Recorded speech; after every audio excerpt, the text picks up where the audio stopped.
원수를 사랑하여라. 아주 강력한 말씀입니다. 어느 때는 이 말을 들으면 좋아요. 내가 원수가 돼도 상대방이 나를 사랑해 주니까. 그런데 실행하기는 참 힘들고, 실행하기가 힘들어서 이 말씀을 들을 때마다 싫은 감정이 들 때도 있습니다. 살다 보면 어느 날 갑자기 원수 같은 사람이 생기게 되잖아요. 그런데 꼭 원수 같은 사람이 생기게 될 때 이 말씀이 더 눈에 들어오는 것 같기도 합니다. 화풀이를 하고 싶은데 원수를 사랑하라는 말씀이 생각이 나는 거죠. 그래서 이 주제는 너무나 어렵게 느껴집니다. 보복하지 말라, 원수 갚지 말라, 뭐 그런 얘기 있었잖아요, 지난주에. 보복하지 않는 것도 힘든데 원수를 사랑하라니, 그거거든요. 오늘 여러분들은 온라인 예배랑 이 자리에서 예배를 너무 잘 드리고 있습니다. 우리의 생각을 한번 바꿀 수 있는 좋은 기회이기 때문입니다. 앞으로도 이 본문을 통해서 그대로 읽는 것도 좋지만 어떤 뜻으로 보는 것이 좋은지는 잊지 않았으면 좋겠고요. 잃어버릴 것 같으면 계속 설교를 들으시면 될 겁니다. 먼저 원수라는 단어를 먼저 살펴보려고 하는데, 한국말 성경에는 원수라는 게 확 눈에 들어옵니다. 그런데요, 일본어 성경을 보면 적으로 번역을 했습니다. 적. 적과 원수는 같은 의미도 될 수 있지만 특정한 부분에 있어서 틀릴 수도 있어요. 그러니까 적은 이렇게 넓은 포괄적인 의미입니다. 그래서 원수도 이 적 안에 있는 거예요. 그런데 우리가 원수라고 사용할 때는 뭔가 분하고 억울하고 특정한 사람에 대해서 원수라고 하는 거죠.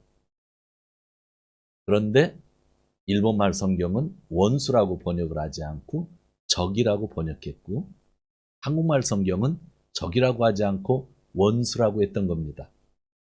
이 번역의 출발부터 우리 모든 한국교회는 원수로 지금까지 쓰고 설교를 하고 있지만 한번 생각해 볼 수 있는 그런 좋은 기회가 되는 겁니다. 그래서 일본에 사는 저희들이 성경을 좀 더 이해하기 좋은 환경 속에 있다고 하는 것을 우리가 감사해야 됩니다. 그리스어를 보면 엑드로스를 사용하고 있는 단어인데 어원은 미움에서 왔습니다. 이 적이라고 하는 단어의 어원이 미움에서 온 거죠. 그리고 영어 성경 중에 가장 많이 사용하고 있는 영어 성경이 NIV입니다. 거기는 단어를 에너미로 번역했습니다. 대화나이, 도모다치 대화나이, 그런 의미, 에너미. 그냥 일반적으로 적이라고 하는 단어입니다. 그래서 영어도 일반적으로 적이라고 하는 단어를 사용했고, 일본어도 적으로 번역을 했는데, 한국어만 특정적인 단어 원수라고 그렇게 번역을 했습니다. 물론 일본어로 적이나 원수나 한자로 같을 때가 많이 있어요. 그렇지만 적이라고 부를 때도 있고, 뭐라고죠? 원수를 뭐라고 그래요? 일본말로 보통 가타기, 뭐 그런 식으로도 표현을 하잖아요. 한문은 같는데 쓰는 용도가 다르다는 거죠.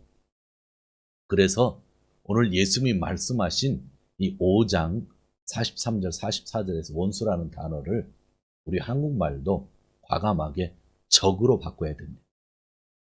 예수님이 일반적으로 사용하는 언어로서 원수를 사용하라, 사랑하라 라고 주신 말씀이 아니라 적을 사랑하라 라고 말씀을 하신 겁니다. 원수도 적 안에 있지만 원수는 특정되어지는 거고 적은 특정되지 않는 일반적으로 내 미움의 상대방을 이야기하는 거기 때문에 적을 사랑하라고 하는 거죠. 내 적도 사랑하기는 힘들지만 그래도 원수보다는 좀 마음이 가볍지 않으세요? 네, 제대로 번역하려면 적으로 사랑하라. 그 말을 꼭 기억하고 성경 읽을 때 원수로 사랑하라는 거 읽어도 괜찮지만 오늘 말씀을 그렇게 기억해 두시면 됩니다. 오늘 성경을 한번 보시기 바랍니다. 성경을 보면 43절에 내 이웃을 사랑하고 내 원수를 미워하여라 했죠. 그런데 앞에 이응이 붙었고 이응 밑에를 보면 레위기 19장 18절이 붙었죠.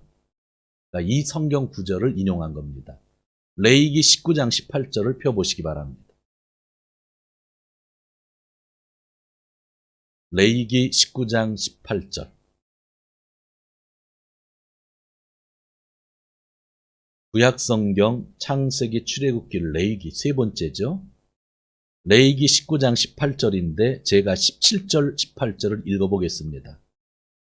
너는 동족을 미워하는 마음을 품어서는 안 된다. 이웃이 잘못을 하면 너는 반드시 그를 타일러야 한다.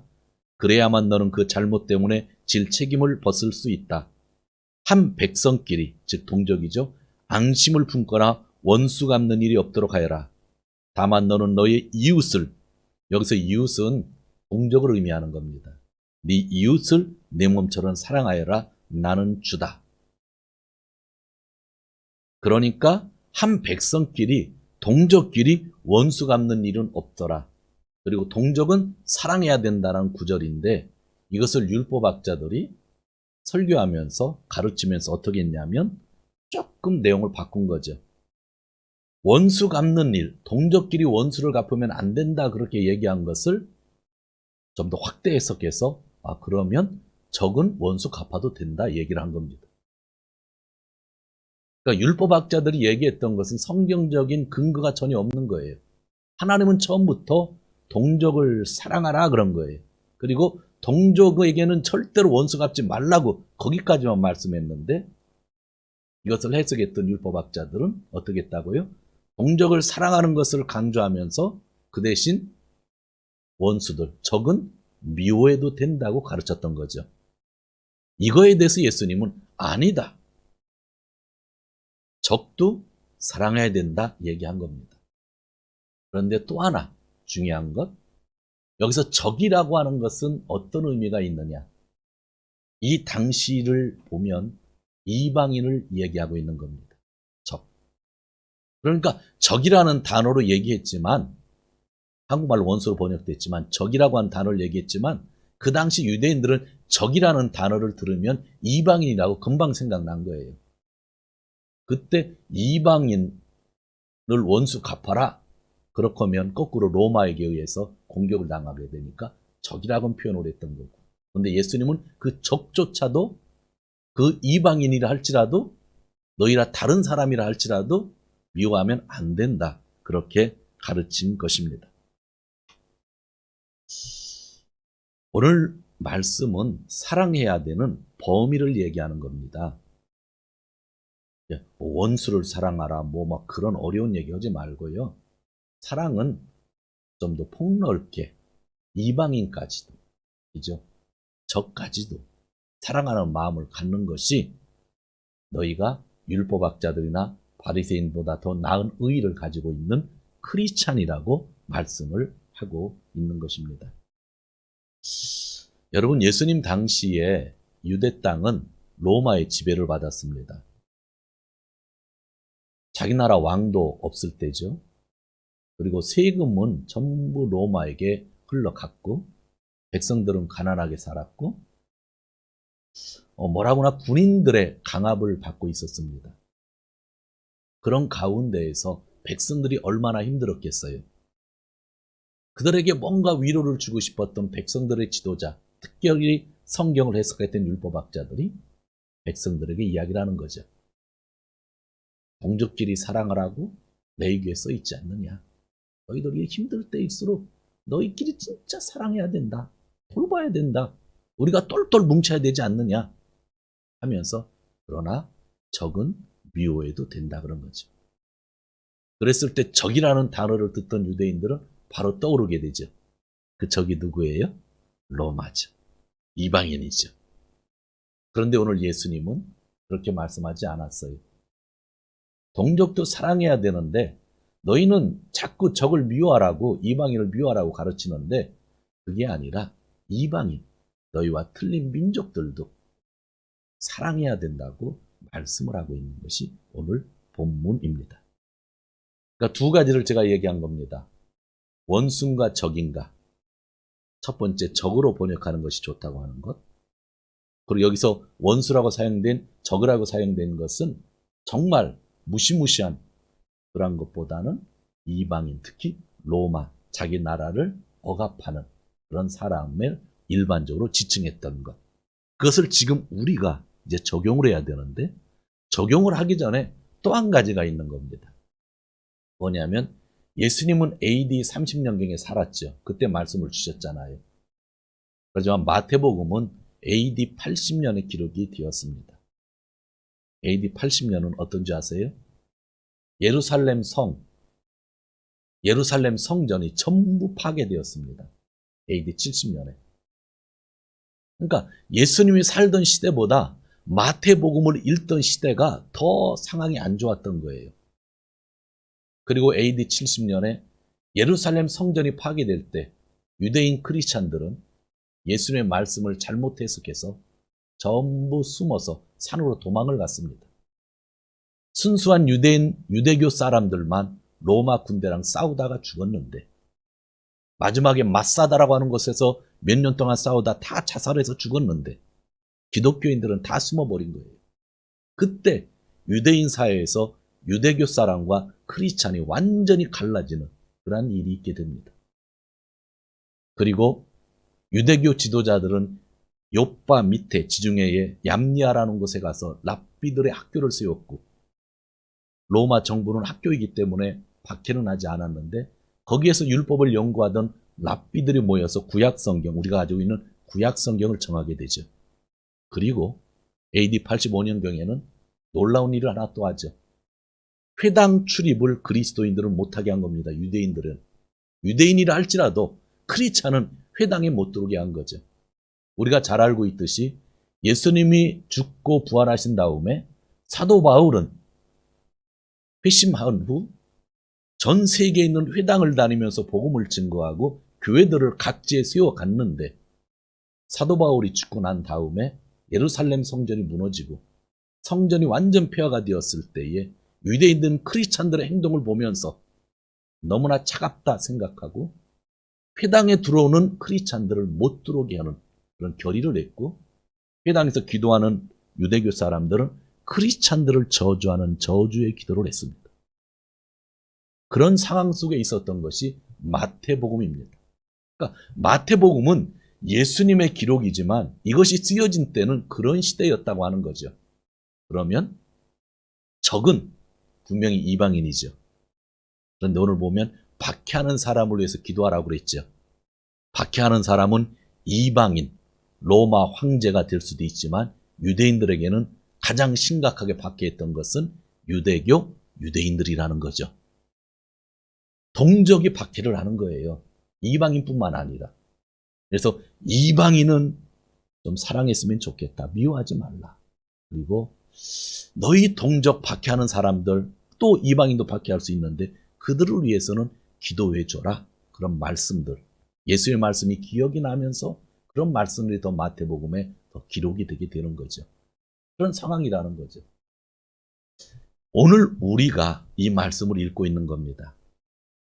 그러면 오늘 우리에게 적은 누구일까요? 예수님이 적을 사랑하라고 그랬잖아요. 적은 누구일까요? 원수 아니에요.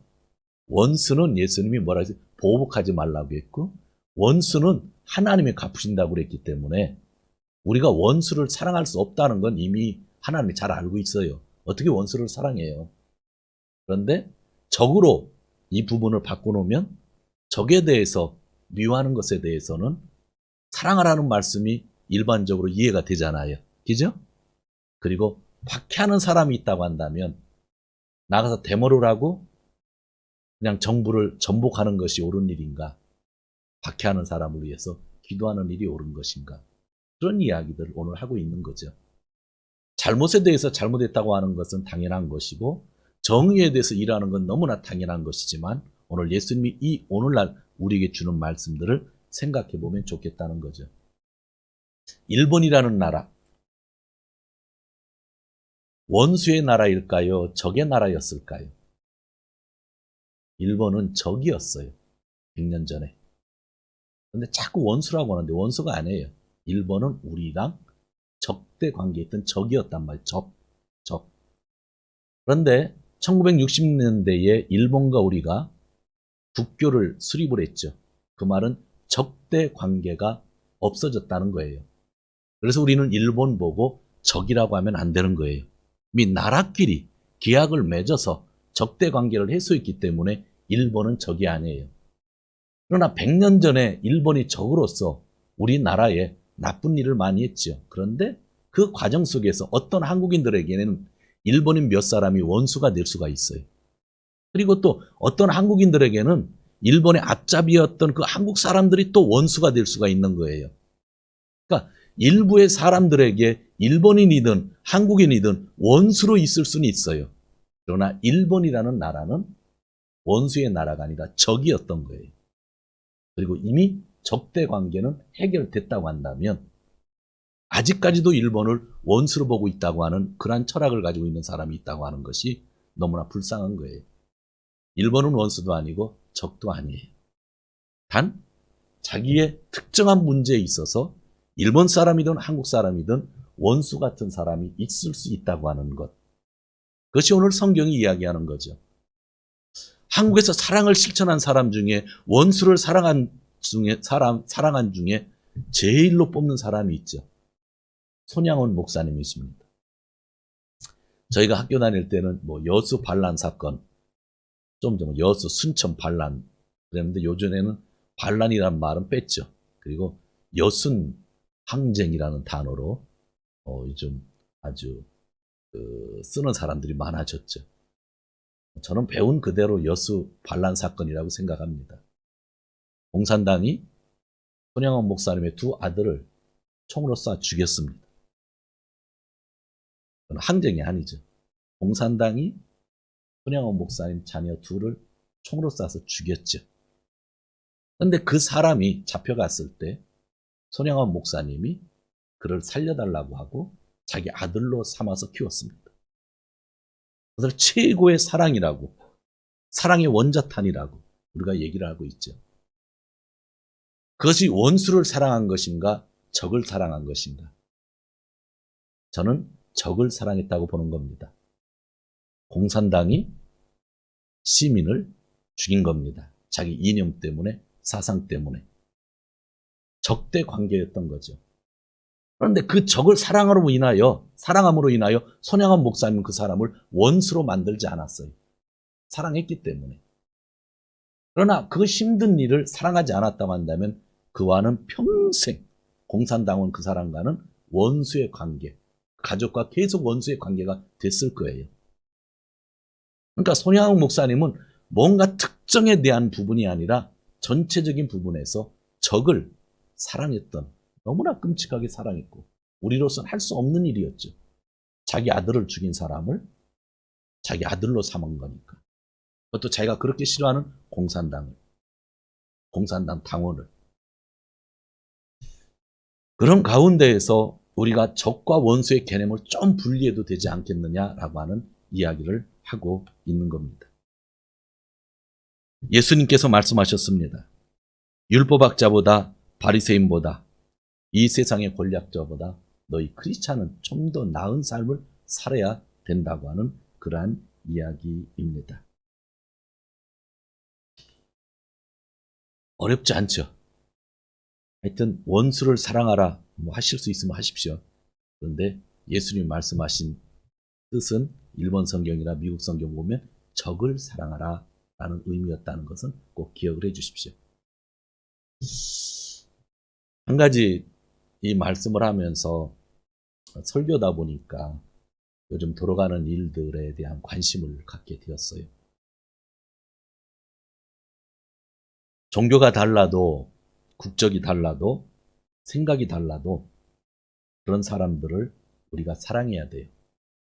유대인들은, 특히 유대교 사람들은 종교가 다르고 국적이 다르고 생각이 다르면 다 이방인이었고 적이었던 거예요.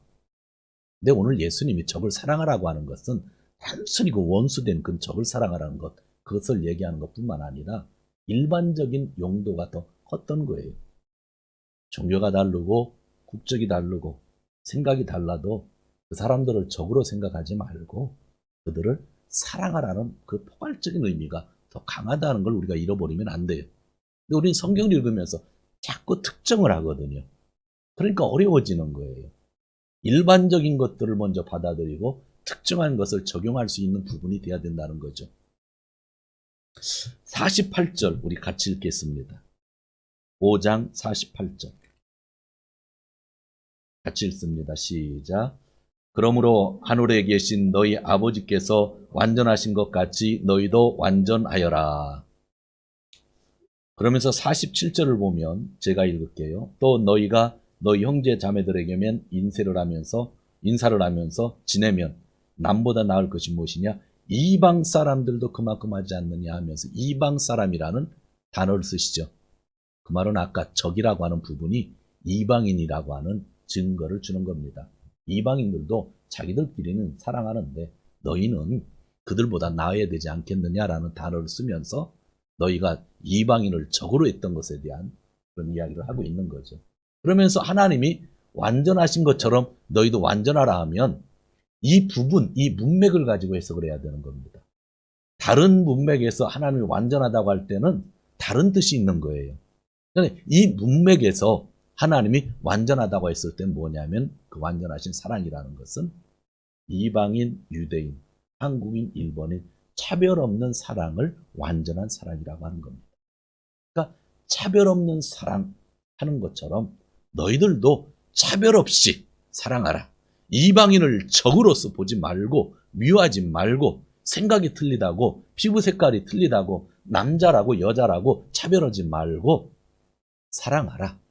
하나님은 그 사랑을 준다는 거예요. 이 말을 마지막 정리하면서 요즘 있었던 이슈에 대해서 한 가지 언급을 하려고 합니다. 젠더에 대한 이슈는 이전부터 있었습니다. 젠더가 의미하는 전체적인 개념은 복잡할 때도 있습니다. 그러나 남녀 성차별에 대한 것은 모두가 관심을 가져야 된다고 생각을 합니다. 일주일 동안 트레비를 들으면 이 사회에 여성이 많으면 회의 시간이 길어진다.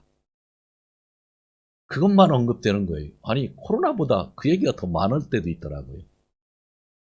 모리 씨가 이야기한 대로 그 발언은 여성 멸시에 대한 것이 아닐 수도 있습니다. 모리 씨의 개인적인 경험의 산물일 수도 있습니다. 그러나 그 경험이 보편적인 것이 아니라는 것과 또 올림픽을 준비하는 사람에게서 나왔기에 차별적인 발언이 맞습니다. 여자가 말이 많다는 것은 일반적인 것일 가능성이 있지만 저희 집은 남자들이 말이 많습니다. 제가 어디 모임에 가면 제 아내는 말 못하도록 계속 지도를 합니다. 남자가 왜 이렇게 말이 많냐고. 일반적으로 여자가 말이 많다고 하는 그런 이야기는 듣지만 사실은 저희 가족은 남자가 말이 많아요.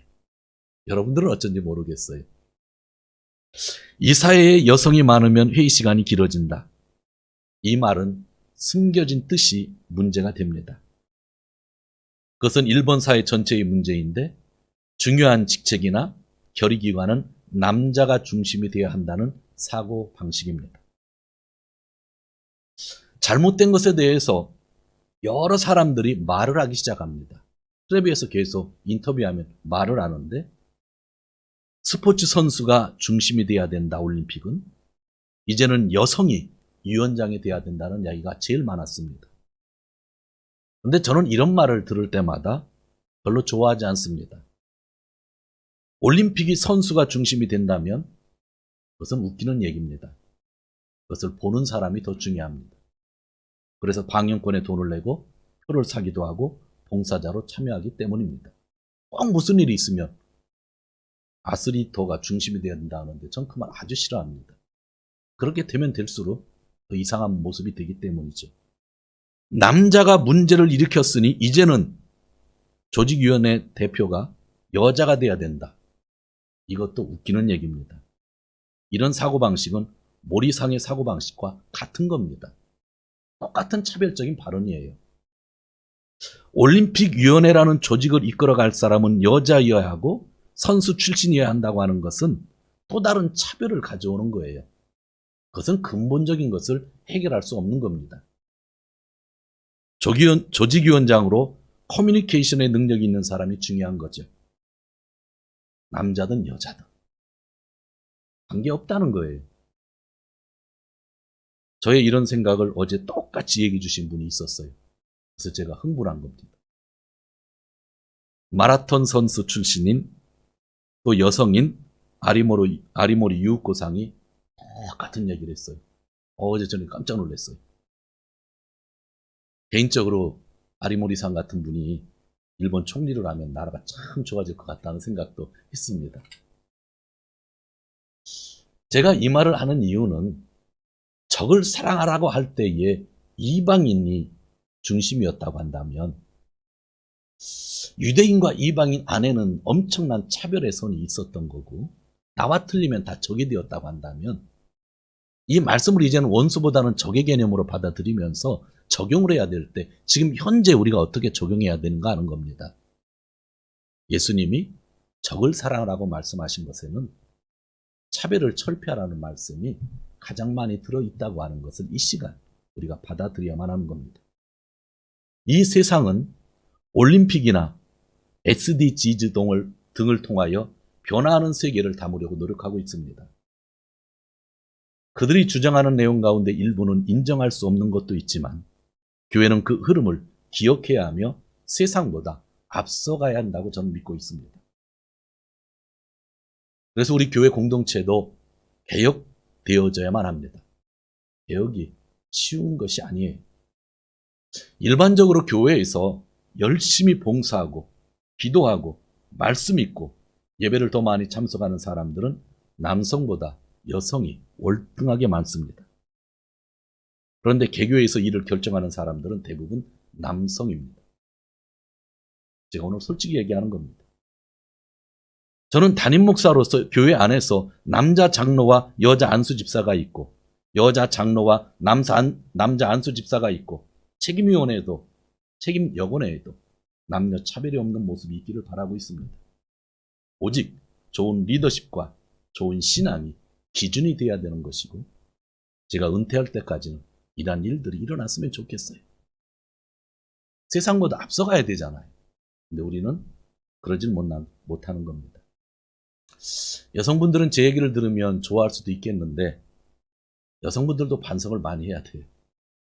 왜 그런지 아세요? 교회의 여자 목사를 담임 목사를 청빙하고 여자분을 장로로 세울 때 제일 많이 반대하는 게 남성이 아니라 여자들입니다. 어느 교회나 똑같습니다. 참 이상해요. 남성들은 여자 목사님도 여자 장님도 좋다고 찍어줘요, 반은. 근데 여성분들은 대부분 안 찍어요. 여자는 안 된다고. 차별을 철폐해달라고 이야기하면서 본인들은 그렇게 행동을 하지 않는 게 교회 조직 안에 계속 있다고 하는 거죠. 우리는 아직도 남성 위주의 질서가 타당하다고 생각하고 있어요. 그러나 교회도 변화해야 돼요. 남성 위주의 질서가 타당한 것이 아니에요. 남자, 여자 관계없는 것이 교회 공동체예요. 그러면서도 우리는 자기 부인이나 딸이 회사에서 과장이 되고 이사가 되면 자랑스러워하는 이중성을 가지고 있습니다. 오늘 말씀을 정리합니다. 예수님은 적을 사랑하라 하셨습니다. 당시 적은 이방인을 의미했습니다. 나와 다른 사람이라고 할지라도 차별하지 말고 사랑하라는 말씀입니다.